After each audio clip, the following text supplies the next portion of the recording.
All right, so today we're going to talk about the CMO survey. I'm Brian Carter. I'm Carly. I'm Dawn. Hey guys. All right, so the CMO survey has been around since 2008. It is non-commercial. It's put together by some great partners, not us. We just found it and we want to talk about it. Yeah. So there's some cool stuff in here that we can go through. This has been done for 10 years now. So they've got a bunch of comparative data that they can go through.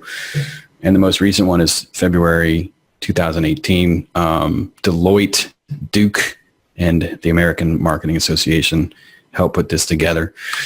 And what did they surveyed like almost 2,800 top US marketers at for-profit companies. 362 people responded. So pretty cool. So we're not going to go through everything. This thing is like 90 pages. But I will never respond to me.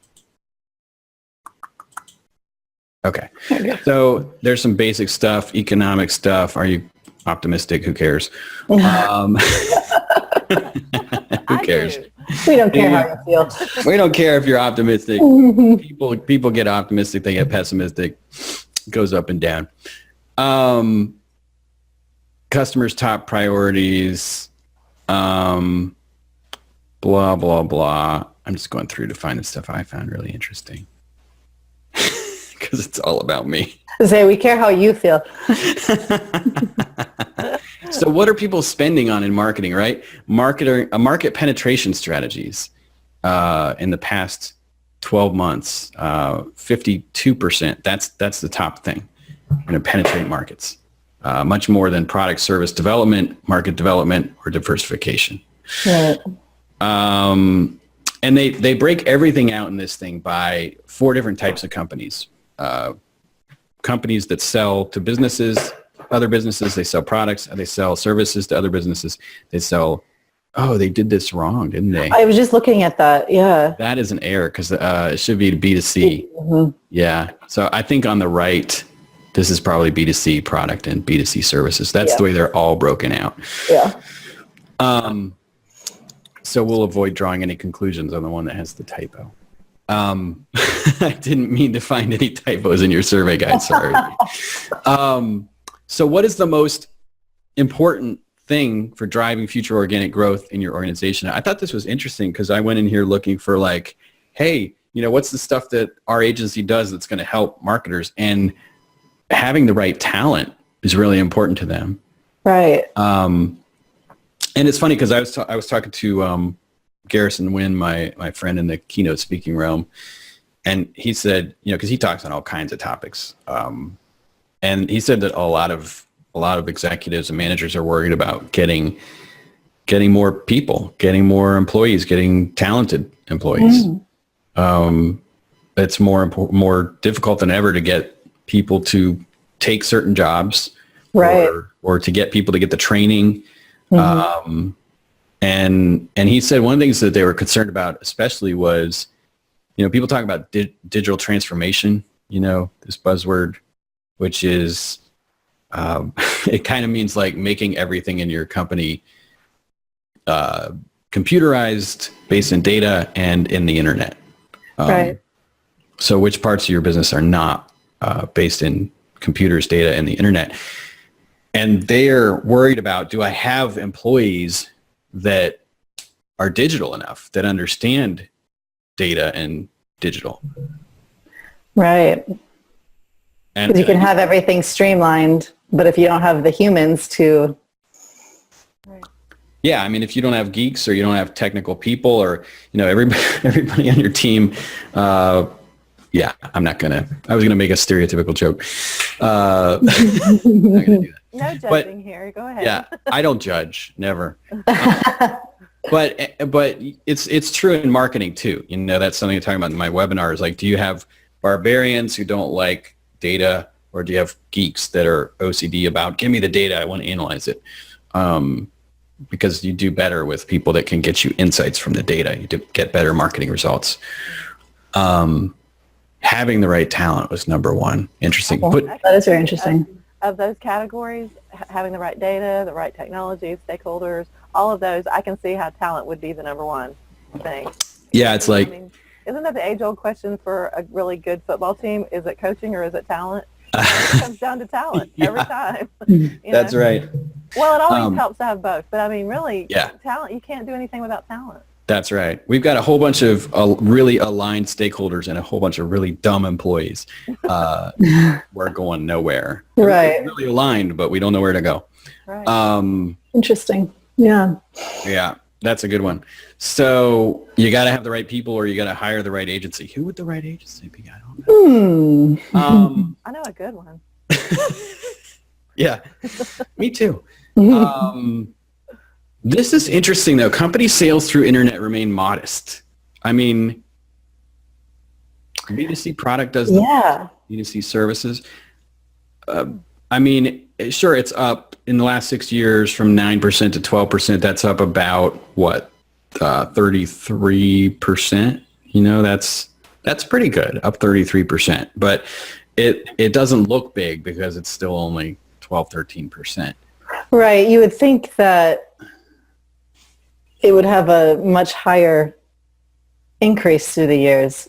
Yeah. I think that's just because so much of business is not e-commerce. Like, I don't buy my gas for my car through the internet. I don't buy cereal through the internet. I mean, Amazon is changing that to a degree, right. but Amazon, no matter how big Amazon is compared to other internet retailers, they're still, not that big compared to all the grocery stores and the offline sales that Walmart does and things like that. Right. So that's just very, very interesting. I would have thought that would have been a whole lot healthier of a percentage. Yeah. And not that that's unhealthy because it's steady, but I mean, when you hear of all the brick and mortar store closings and stuff like that, you think that's going to be. You think the internet's taking over all commerce. Mm-hmm. Yeah, it is changing, but definitely, I mean, there's still a lot of it that we get other ways. So, all right. I don't know why this thing keeps having trouble changing. I'm going to use this little arrow here. Okay. Percentage of company sales from the internet by industry, education leads, consumer service is interesting. I actually had to look up what is consumer services. It was a weird category for me, but it's all kinds of things like Amazon, all kinds of things fall into that category. Anybody that has a service for consumers, and so those are the biggest internet sellers. Energy is the least, obviously. Like I said, gas. You go buy gas at the gas station. Right. Education. So that would be why e-learning is such a really growing area. Yeah, and even we have a client that we're helping get leads for selling books to schools. Yeah. So that's wow. I didn't realize it would be that far out front, though. It's head and shoulders above everything other categories. And they come up a lot throughout. These two categories come up a lot in this deck: consumer services and education. Percent of marketing budget spent on domestic markets. It's been pretty consistent throughout, compared to international. Which international markets largest? I didn't look at this very much, but Western Europe, they kind of make sense culturally. We're most similar. And Canada is a small country. That's one of the reasons why it's so small. The land mass is huge, but there aren't that many people there. Biggest opportunity for the future. Again, I didn't really look at this. Brazil is surprisingly large compared to some of the other. China's still, way up there. Yeah. It's not, considering how many people are in China, it's, because there's over a billion in China, right? Right. And the thing about that is, though, look how much farther ahead China is compared to the rest of all of these. It's way up there. Yeah. Marketing spending, expected change in the next 12 months up 9%. And that's substantial. Could be flat, could be down, but up 9%. And pretty similar across all different types of companies, not a big variation. Expected percent change in marketing budgets throughout the last 9 years. I mean, it's not the highest it's ever been, but it's up there. Yeah.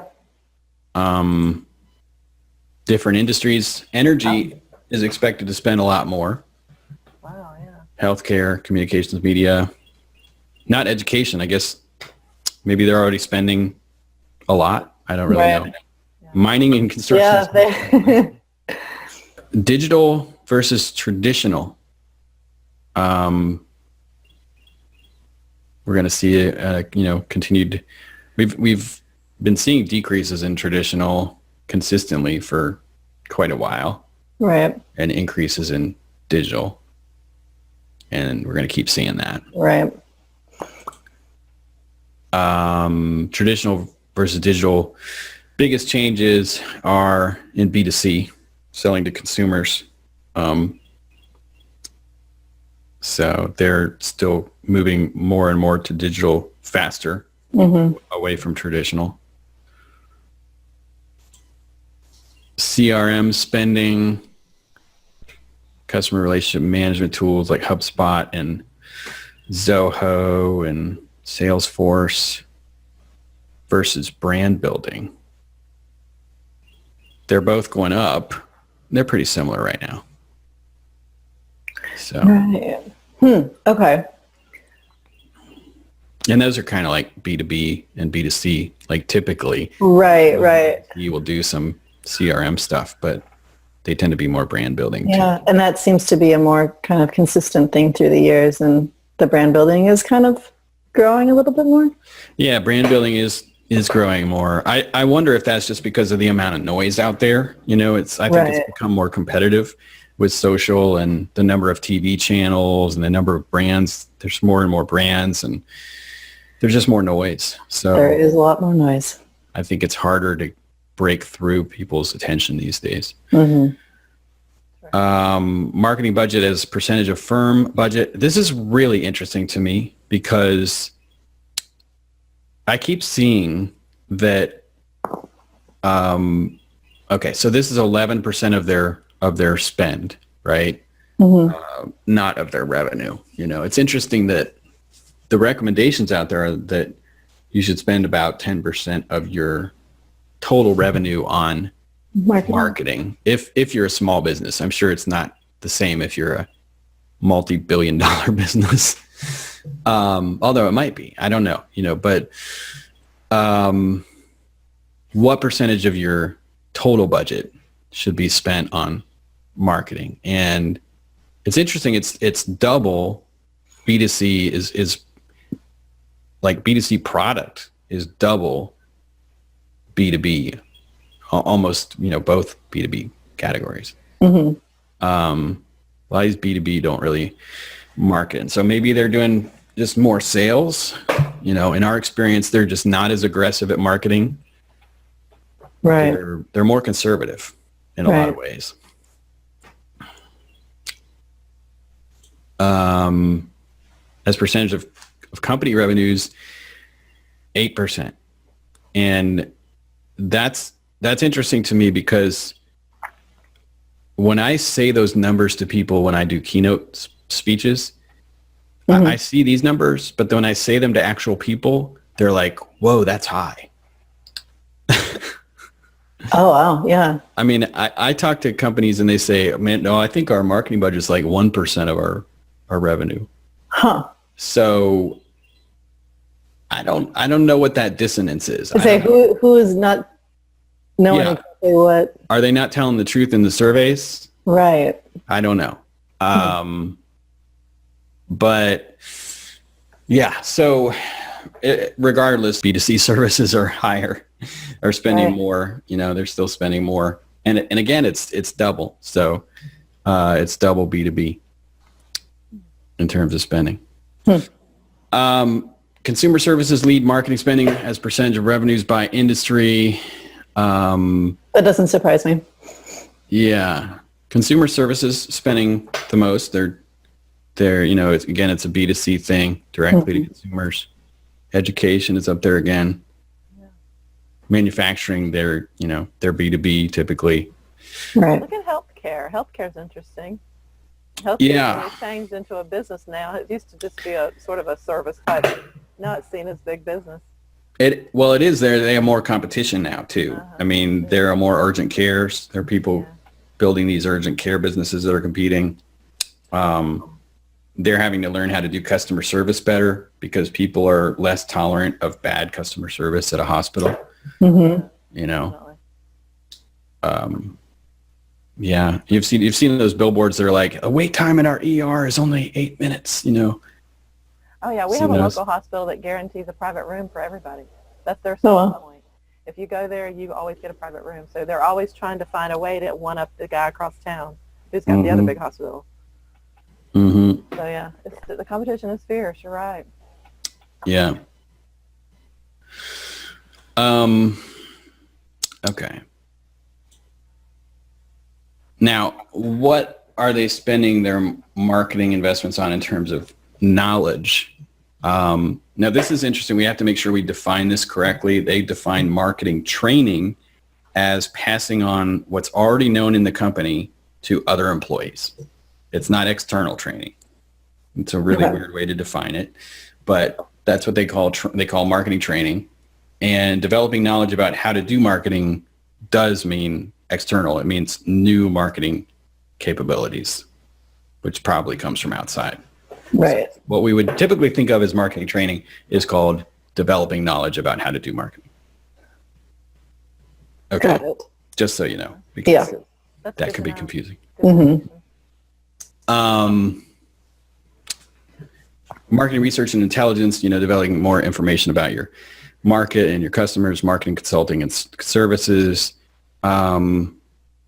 Just the average is they're spending more money on learning to do marketing, right? A lot less on passing their knowledge to each other internally. Maybe they don't have a lot. Right. Maybe there's not a lot of knowledge to pass around. Or they just don't want to do that. Or maybe you don't have to spend money to do that. Hey, it's like, hey, meet in the lunchroom. Why do we got to spend money to do that? Maybe Yeah, we need that's a more true. talented L&D director. Yes, that's right. More talent. They don't. It could. Yeah. I just maybe they don't need to spend money to do it. They aren't spending as much money on market research, market intelligence. I think is interesting, especially in B2C. They spend more on market intelligence B2B. I think these That are is just, interesting that it's because the developing knowledge about how to do marketing is decidedly higher in some of these categories, but then doing the research is lower. yeah. Research you almost really have to do. I know. That's strange. I want to know how to do marketing really well, but then I want to do it really poorly with bad research. Yeah, 'cause I don't want to do it. Okay. Yeah. Yeah. Doesn't make any sense. Okay. And then we break it down granularly to knowledge investments for specific industries. They're actually spending, like CPG, consumer packaged goods, like cereals and over-the-counter drugs and things like that. They're actually spending less on marketing consulting. They're spending less in education on market research. Right? That is so strange for education. Wow. We want to be less educated in education. Yeah. We don't want to do our homework. That's what that is. We want to do our homework in education. That's funny. That is very, isn't that ironic? Very ironic. I also think, I don't know, anybody that watches this is going to be offended because we're making fun of everybody. We're in opportunity here. Yeah. But consumer services, they are, we consistently see their spending, like they want to spend more on marketing. They want to spend more on knowledge about how to market better. Right. So does communications and media. Is it because they are seeing more results from the marketing they do, so it fuels them to keep growing it?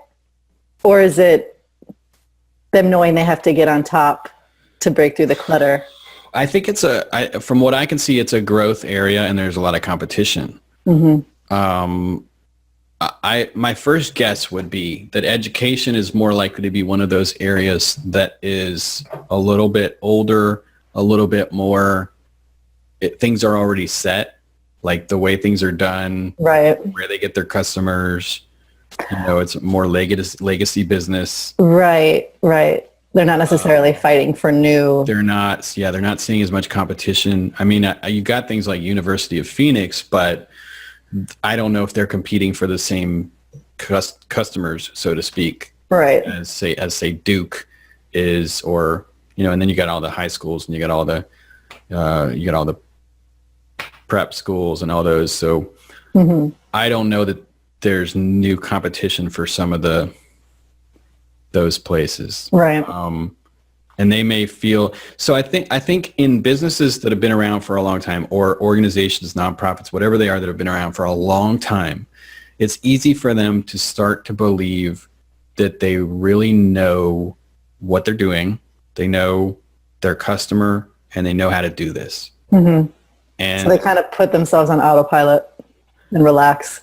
yeah, they develop complacency and ego about their capabilities.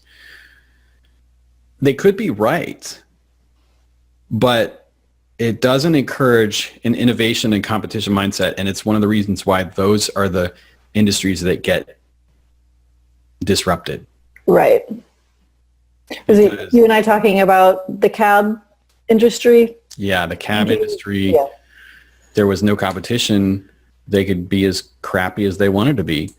I spoke to the airport industry recently, and they just don't feel that they need to fight to get customers. The customers just come to them. So, as soon as there is something like, if the Hyperloop becomes real or something like that, they're in trouble because they're not working hard to make their customers happy. I mean, I think they are, but they aren't. Not like some of these other industries. Not like Zappos.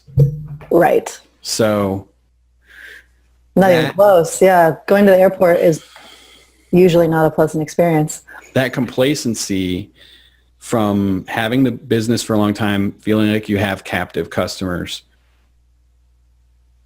it's not compatible with a mindset of innovation and growth that prevents disruption. So, Isn't that interesting how ego and complacency go together?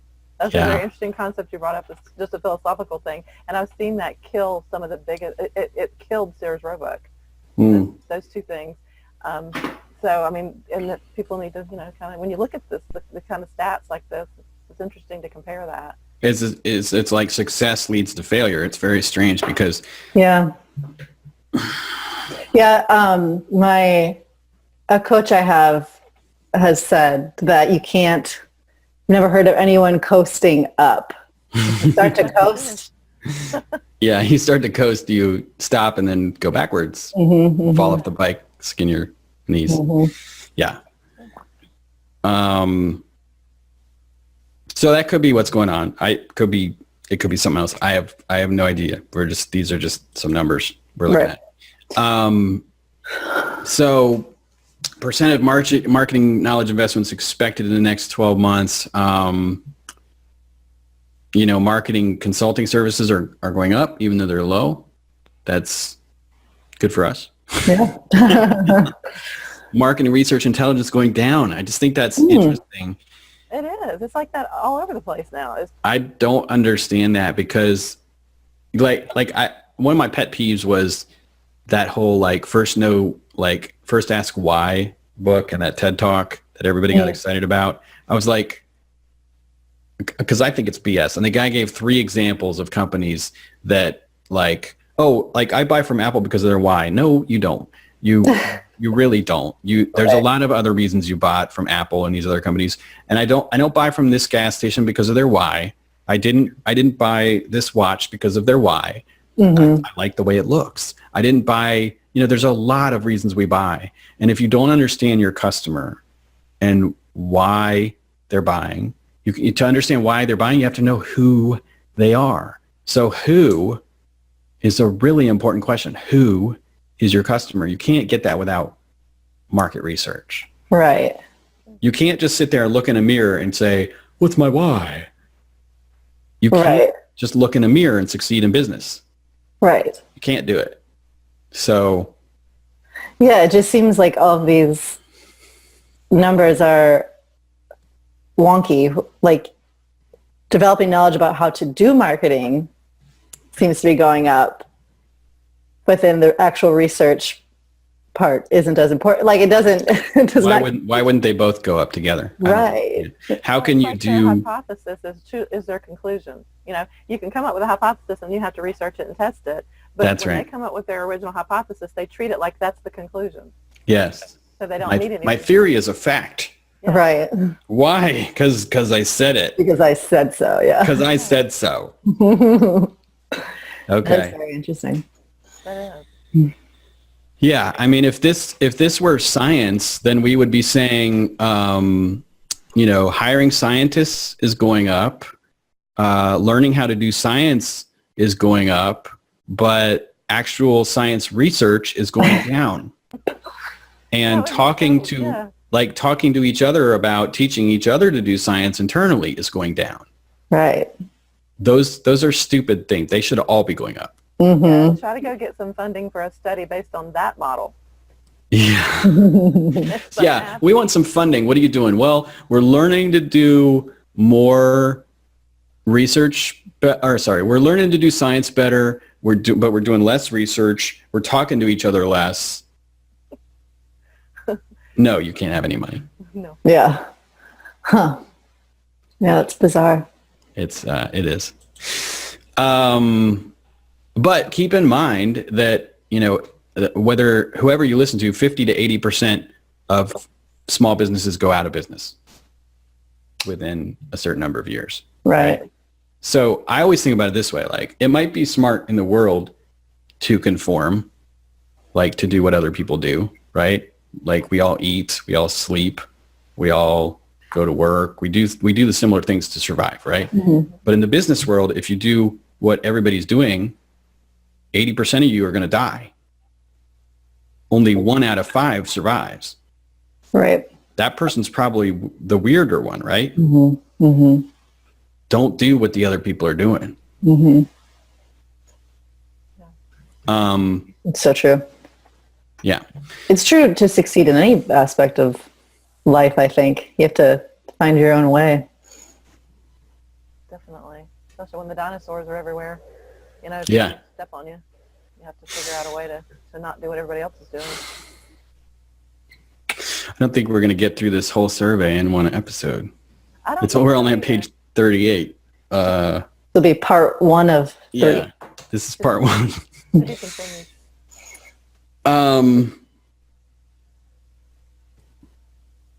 Okay. I don't know if we need to look at this one.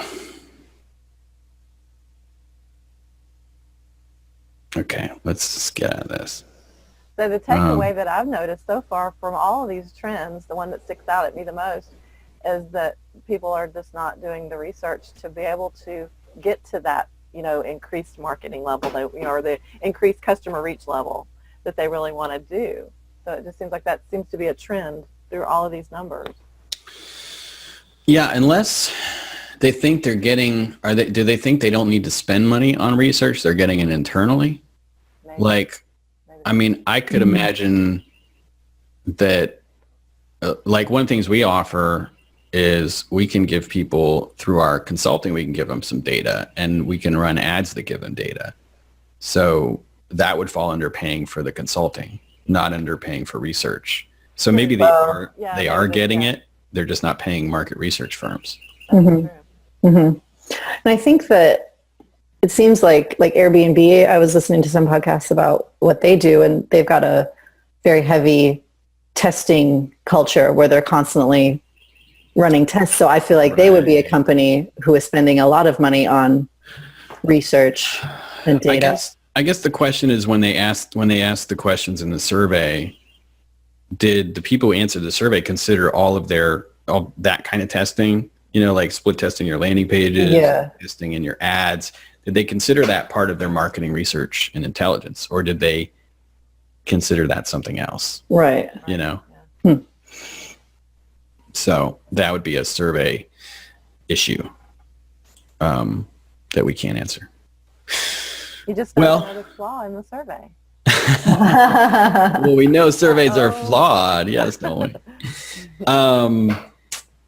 So do you guys want to stop this one here and continue later? Sure. Or, okay. Stop in place, yeah. Okay. So Or, I mean, it's up to you. it depends on if you guys have any more time. We could go a few more minutes. It's up to you. Yeah, I'm okay to go a few more minutes. Yeah, I can. All right. Wait a minute. We've got a meeting at 12:15, right, Brian? Yeah. So let's do 5. Let's do 5 more minutes. See what comes up. Okay. Financial market performance. So sales revenue is up 4%. Profits are up 3%. Marketing ROI is up about 3%. So that's good. Everything's up. Yeah. Wait a minute. Sales marketing ROI growth rates positive but flat. What does that mean? Positive but they're up just as much as they were before. Okay. But I mean, if you want to just keep going up, eventually they'll be up 700%. They're coasting. They're coasting. Coasting would be, yeah, I guess. Yeah. Carly's not coasting. Percent change in customer acquisition is up 2.3%, but less than it was.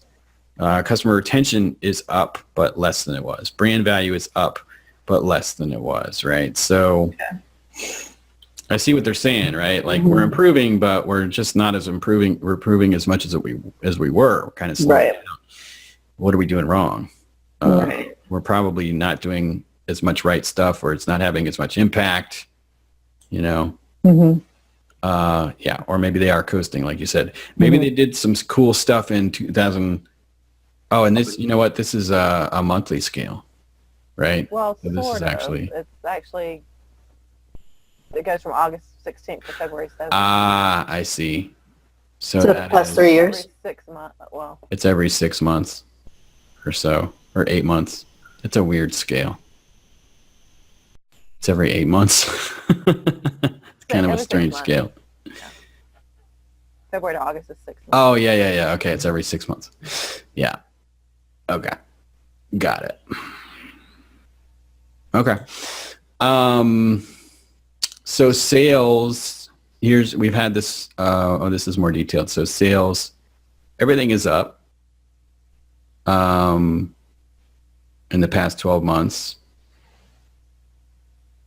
It's really sticking out. This one's a hard one to read. I guess the least increase is B2B product companies' customer retention. When that says percent change in financial and marketing performance, how are they measuring what does that mean? Well, that's so like their customer retention is up 1.6% in the last 12 months. And for B2B product companies, customer retention is up 0.7%. Okay, I guess I was just concentrating on the wrong part of the table. Yeah. And that SD is standard deviation, I believe. We can just ignore that because it's a little too technical. But the biggest increase is what? Sales are up 4.7% for B2C services. I don't know if this really tells us much. Who cares? Social media marketing. Let's do this. Social media marketing is percentage of marketing budgets is the spend is just continued to go up. It's gone down a few times, but it's 12% now. So I think if you go back to the 10 or 11% that we talked about before, that means that social media spend is about 1.3%. I did the calculation earlier of the total budget. What's going on in the month of August that would affect that? Like for August of 13 and then again August of 17, there's a big dip. What would be? The only thing I could think is that if there's less, if it's click-based or something and there's less clicking going on in the summer, because in general, people are on vacation, they do less stuff, so sometimes there's less activity in the summer. Maybe, yeah. I would think it was something to do with school going back or being out or school. Yeah, school has you're right. Because that would, yeah, the summer is more July. We've seen a slowdown in certain clients. They're just saying we're expecting to expand social media quite a bit maybe up to Wow. 20%. Yeah, that's really gone up really well. That's good though, because as we're going to probably talk about, we expect people are going to have to spend more on social advertising. Right.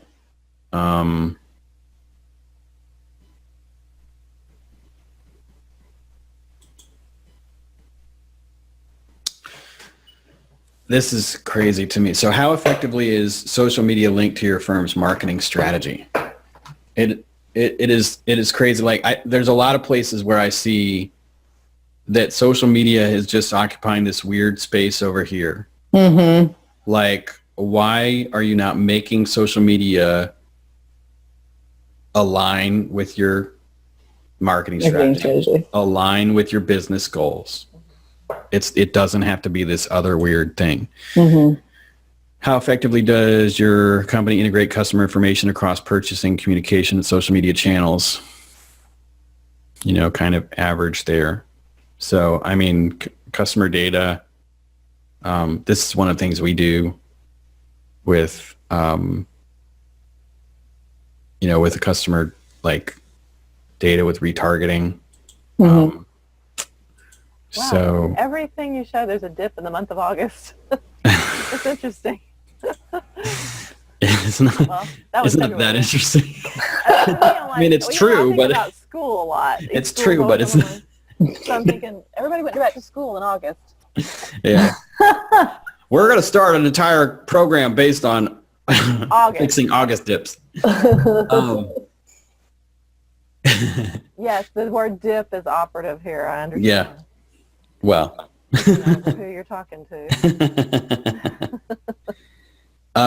Percent of this is great. So how much of your company's social media activities are performed by outside agencies? Look how different B2C products. It's 32% compared to the other three types, right? Like B2C product companies are really going, no, we're going to let the agency handle that. Yeah. And this drives me nuts. We're gonna compare this with another chart too. So number one use of social media is brand awareness and brand building.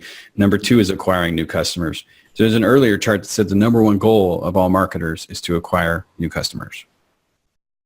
Right. So why is that the number two goal of social media? Does not compute. Yes, it should be the number one goal. I think it's because a lot of people don't know how to use social media to acquire new customers. Right. However, social media is really good at creating brand awareness. Mm-hmm. It happens automatically. It gets you a ton of exposure. But that wasn't the question. Right. The question was, how do you use it? Kind of like, what's the goal? I also think the fact that market research is so far down here, it tells me they're not using social media the way that we do and looking at the data the way that we do, because they should be getting a ton, like improving employee engagement. That's not even on the map. Yeah. So these like Facebook groups? Oh, go ahead. These for their company or something? Well, here's the thing. I think that a lot of people have this idea of what social media is that came from like 2008, which is it's Twitter, basically. Right. Which is super outdated because that's social networking, and most people in the United States never really understood Twitter. It's people spend 2 minutes a day on Twitter. They don't really understand it. They don't use it. It's not the number one social platform. Facebook is. And so a lot of companies and social media experts never adapted to Facebook and understood how to use it for marketing. So yeah, I understand how you could say, hey, go on Twitter and engage with our brand. Right. We always told people don't have your employees go on Facebook and like the posts because it may screw up our stats. We want to see if your customers like the posts. That's the data we want. We don't need if your employees have to do it, we're doing something wrong. Right. Because we want the customers engaged. That's our goal. And employee engagement is a separate goal. That's an important thing. But sorry. Go ahead. Sorry. No, I have a question. You go finish your thought. Well, I was going to say employee engagement is important, but I don't know that it's part of the marketing department's job. Right. That's what I was thinking. It just doesn't seem like it fits with the rest of. Yeah. That's an HR thing or a CEO thing or, like L&D. Yeah. So number one is brand awareness. Number two is acquiring new customers. Do you want to ask your question now, Dawn, before I go on to, I want to find that slide go ahead. Yeah, I'll be quick. I'm very surprised at the bottom rung of the ladder here, improving current products or services. That's last. With all the reviews and stuff that people, I know Facebook is a great place for me to get reviews and for people to talk about the product. I would think that would be higher in the list because that's a great opportunity to improve your product when you see what people think about it. Yeah, that's true. And reviews That's are true. huge now. I don't ever buy a product unless I read the reviews.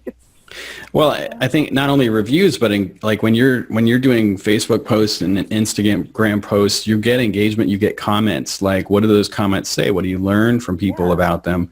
You should learning, and not only is it market research, it's also feedback about the products and the services and the brand. So, I wonder why that's just not higher on the chart. It just amazes me.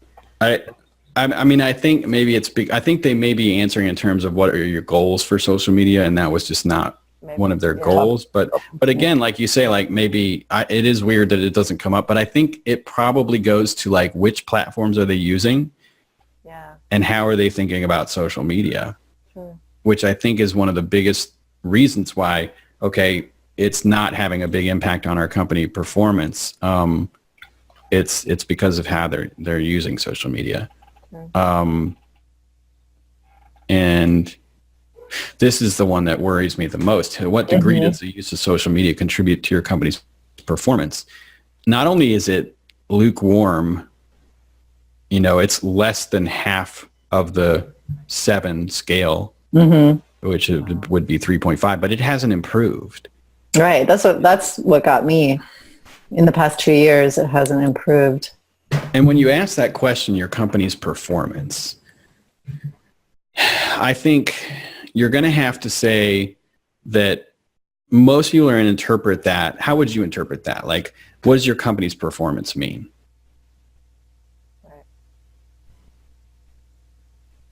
Your People are revenue? going to see that differently when they answer the question. Yeah, that's why it's a tough question. But what does it mean to you? What do you think it's going to mean to most people if they answer it?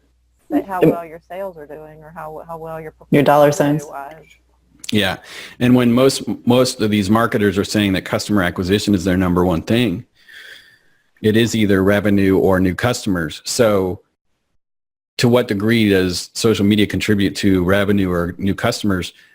Not very much. And acquiring new customers is only our number 2 usage of it, right? And, our number 1 usage is brand awareness and brand building. So what they're saying is, hey, we're mainly using social media for brand awareness, brand building.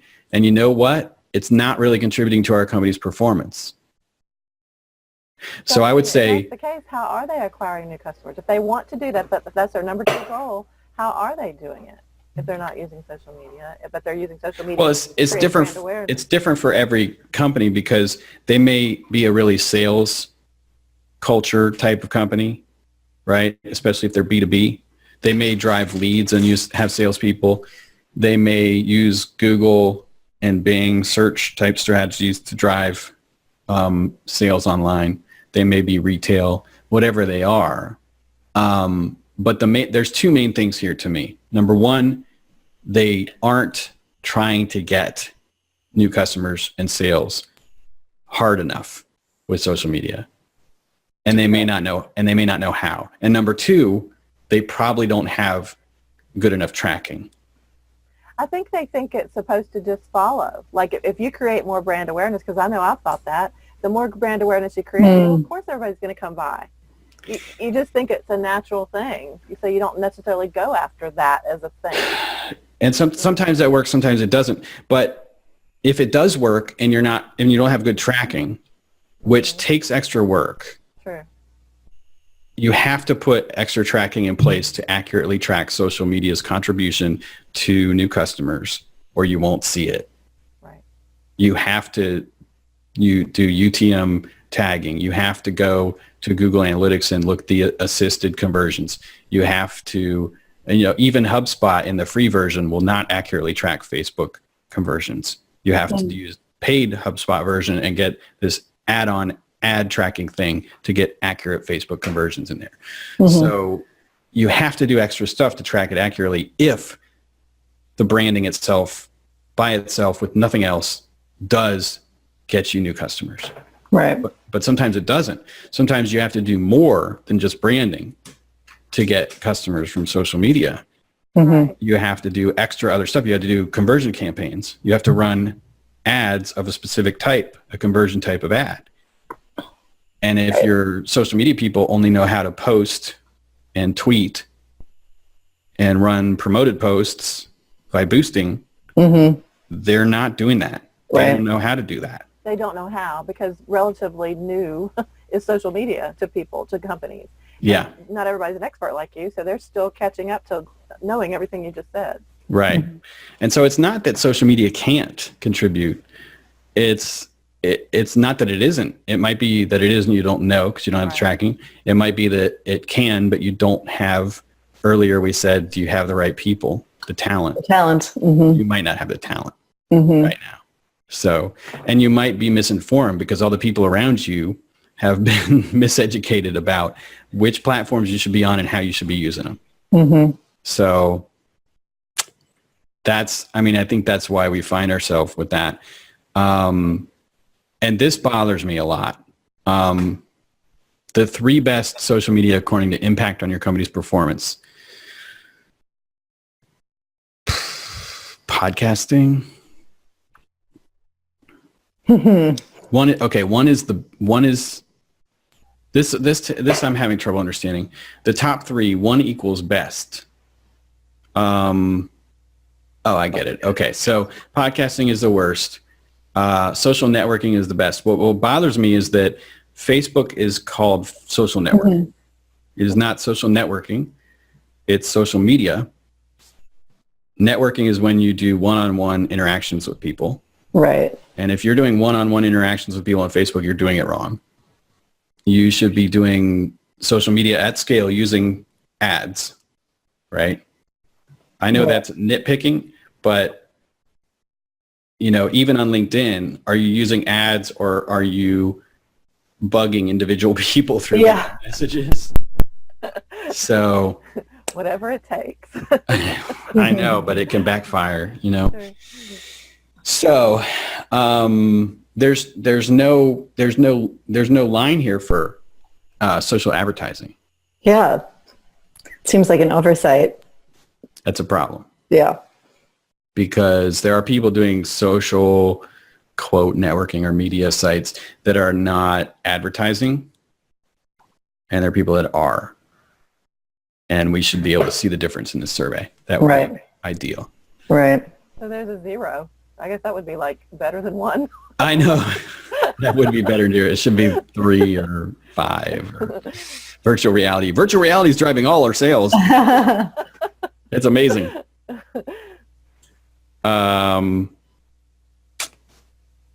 Yeah, and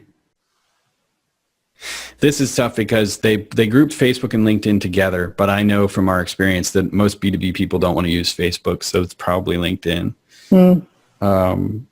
Microblogging, again, microblogging, they call Twitter microblogging. I just think that they must have started this survey in 2008 and they can't change the categories because they want the data to be all the same. That's the problem with running this survey for 8 years is we don't call Twitter microblogging. It's not microblogging. It's social networking.